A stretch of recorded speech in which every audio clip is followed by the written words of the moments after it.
Magandang araw! Kayo nakikinig sa bagong episode ng Anong Say Mo? Kami ang inyong lingkod, Monique. Ang tatalakayin natin ay patungkol sa budget ng iba't ibang sektor ng pamahalaan. Alam niyo ba na tumaas na ang pondang inilaan para sa edukasyon?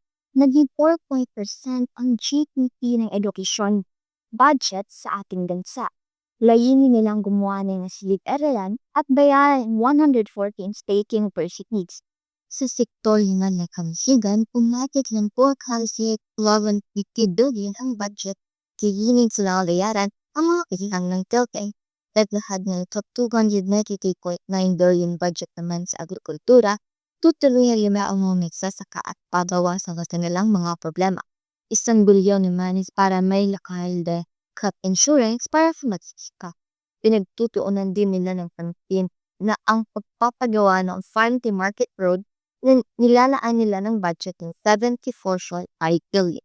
Sa kabuuan, makikita natin na unti-unti lang nabibigyan ng pansin ang mga sektor at na-action na ang mga kasapertiyang problema. At dito po nagtatapos ang isa na namang makabuluhang talakayan sa Anong Say Mo. Sana'y nakabuo kayo ng sarili niyong pananaw at komento dahil sa susunod kayo naman ang aming tatanungin ng Anong Say Mo?